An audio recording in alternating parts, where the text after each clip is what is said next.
ഭ്രമയുഗം മമ്മൂട്ടി നായകനായിട്ട് അർജുന അശോകനും സിദ്ധാർത്ഥ് ഭരതനും കൂടെ അഭിനയിച്ച ഭ്രമയുഗം എന്ന പടം തിയേറ്ററിൽ പോയി കണ്ടു. പടത്തെക്കുറിച്ച് പറയുകയാണെങ്കിൽ മലയാള സിനിമയെ ലോക സിനിമയുടെ നെറുകയിലെത്തിക്കാൻ പോകുന്ന അത്രക്കും മികച്ച മാസ്റ്റർ ക്രാഫ്റ്റ്മാൻഷിപ്പ്, അതാണ് ഈ പടം. പടം ഷൂട്ട് ചെയ്തിട്ടുള്ളത് ഫുൾ ബ്ലാക്ക് ആൻഡ് വൈറ്റിലാണ്, മോണോക്രോം ഷൂട്ടാണ്. ഇങ്ങനെ ഈ ഒരു കാലഘട്ടത്തിൽ 4K അതേപോലെ IMAX 3D അങ്ങനെ ഹൈ ടെക് ആയിട്ട് വന്നുകൊണ്ടിരിക്കുന്ന കളറുകളൊക്കെ വാരി വിതറിയിട്ട് തിയേറ്ററിൽ ദൃശ്യാനുഭവം സൃഷ്ടിച്ചുകൊണ്ടിരിക്കുന്ന ഈ ഒരു കാലഘട്ടത്തിൽ ബ്ലാക്ക് ആൻഡ് വൈറ്റ് മോണോക്രോമിലൊരു പടം എടുത്ത് വിജയിപ്പിക്കണമെങ്കിൽ, അല്ലെങ്കിൽ അങ്ങനെ എടുക്കാനുള്ളൊരു ധൈര്യം കാണിക്കണമെങ്കിൽ ഈ ഒരു ഡയറക്ടറുടെ കോൺഫിഡൻസ് ലെവൽ എന്തായിരിക്കും എന്നുള്ളത് നമുക്ക് ഊഹിക്കാവുന്നേ ഉള്ളൂ. അത്രക്കും മികച്ച രീതിയിലാണ് അദ്ദേഹം ഈ പടം ചെയ്തു വെച്ചിട്ടുള്ളത്. ഈ പടത്തിൽ നമുക്ക് ഒരു സംശയമില്ലാതെ പറയാൻ പറ്റും ഇത് ബ്ലാക്ക് ആൻഡ് വൈറ്റ് മോണോക്രോമിൽ തന്നെ ഷൂട്ട് ചെയ്യാൻ പറ്റുള്ളൂ. കാരണം പഴയ കാലഘട്ടമാണ് കാണിക്കുന്നത്. പോർച്ചുഗീസുകാർ കേരളത്തെ അധിനിവേശം ചെയ്യുന്ന, ഇങ്ങോട്ടേക്ക് എൻക്രോച്ച് ചെയ്യുന്ന ഈ പീരീഡിൽ, ആ ഒരു പീരീഡിൽ ഇവിടുന്ന് രക്ഷപ്പെടാൻ നോക്കുന്ന ഒരു പാണൻ, അത് ആ റോളായിട്ടാണ് അർജുന അശോകൻ അഭിനയിച്ചിട്ടുള്ളത്. അങ്ങനെ അവർ രക്ഷപ്പെടുന്നതിൻ്റെ ഇടയിൽ വഴി മിസ്സായി പോകുന്നു, വഴി തെറ്റിപ്പോകുന്നു. അവസാനം ഈ മനയിൽ ചെന്നെത്തിക്കുന്നു.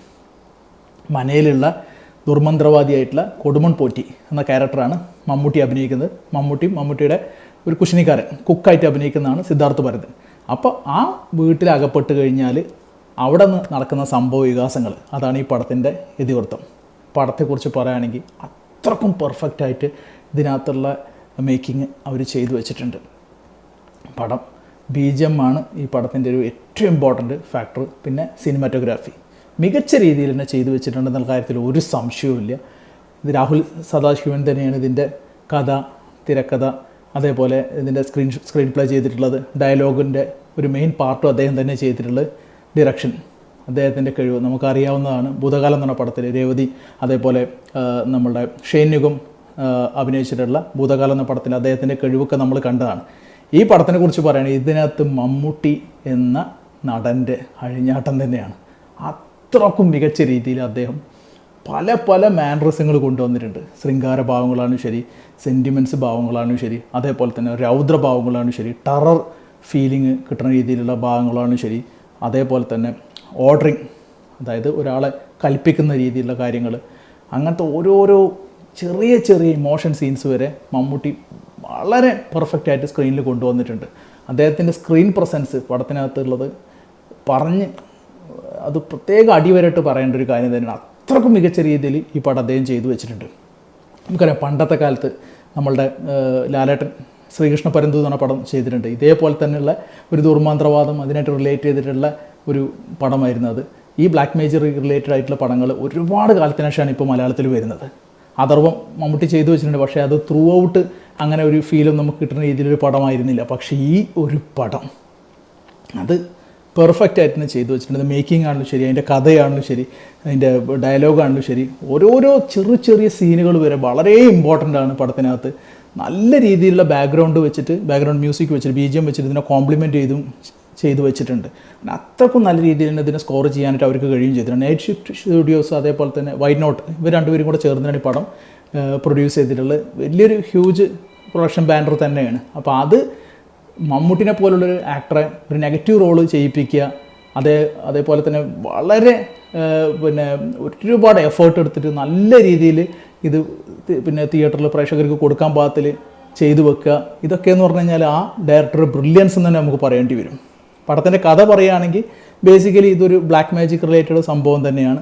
അതിൽ മമ്മൂട്ടിയാണ് ഒരു ദുർമന്ത്രവാദിയായിട്ട് അഭിനയിക്കുന്നത്. അപ്പോൾ അതിനകത്ത് അകപ്പെടുന്ന അർജുന അശോകൻ എന്ന ക്യാരക്ടർ പാണൻ, തേവൻ എന്ന അദ്ദേഹത്തിൻ്റെ പേര്, അദ്ദേഹം അവിടുന്ന് രക്ഷപ്പെടാൻ ശ്രമിക്കുന്നതും അത് രക്ഷപ്പെടാൻ കഴിയുമോ, അതിനകത്ത് അകപ്പെട്ടു പോകുമോ, ജീവിതകാലം മുഴുവൻ അവിടെ തന്നെ കുടുങ്ങി കഴിയേണ്ടി വരുമോ എന്നുള്ള രീതിയിലുള്ള ഒരു സംഭവം നമ്മൾ ട്രെയിലർ കണ്ട പോലെ തന്നെ. അതിൽ നിന്ന് എങ്ങനെ രക്ഷപ്പെടാൻ കഴിയും അല്ലെങ്കിൽ രക്ഷപ്പെടുമോ എന്നുള്ളതൊക്കെയാണ് ഈ പടത്തിലെ ഓരോരോ സീനുകളും നമ്മൾ ത്രില്ലിംഗ് ആക്കിയിട്ട് മാറ്റുന്നത്. നല്ല മേക്കിംഗ് ആണ്. വളരെ മികച്ച രീതിയിൽ തന്നെ പഴയ കാലം അവർ ചിത്രീകരിച്ചിട്ടുണ്ട്. അറിയാം, ഒരു 1700 ആ ഒരു പീരീഡാണ് നമ്മൾ പോർച്ചുഗീസുകാർ കേരളത്തിലേക്ക് അധിനിവേശം നടത്തിയത്. അപ്പോൾ ആ ഒരു പീരീഡിൽ എങ്ങനെയായിരുന്നു അതിനകത്തുള്ള പാത്രങ്ങൾ, അതേപോലെ തന്നെ ഭരണികൾ, അങ്ങനത്തെ ഓരോരോ സാധനങ്ങൾ, ചെറിയ ചെറിയ സാധനങ്ങൾ, ഡ്രസ്സിങ്, വേഷവിധാനങ്ങൾ, അതൊക്കെ അവർക്ക് മികച്ച രീതിയിൽ തന്നെ കൊണ്ടുവരാൻ കഴിഞ്ഞിട്ടുണ്ട്.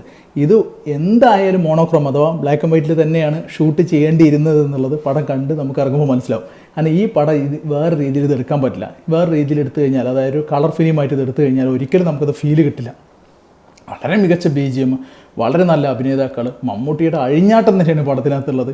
അത്രയ്ക്കും മികച്ച രീതിയിൽ അദ്ദേഹം ചെയ്തിട്ടുണ്ട്. ഈ ഒരു പടം മമ്മൂട്ടിക്ക് അത്രക്കും വലിയൊരു മൈലേജ് കിട്ടുന്ന കാര്യത്തിൽ സംശയമില്ല. കാരണം മമ്മൂട്ടി ഇപ്പോൾ കരിയറിൻ്റെ ആ ഒരു പീക്കിലെത്തി നിൽക്കുകയാണ്. ഇതിനപ്പുറം എന്താ ചെയ്യാൻ പറ്റുക എന്നുള്ള രീതിയിലുള്ള കാര്യങ്ങൾ അദ്ദേഹം വീണ്ടും അന്വേഷിച്ചുകൊണ്ടിരിക്കുകയാണ്.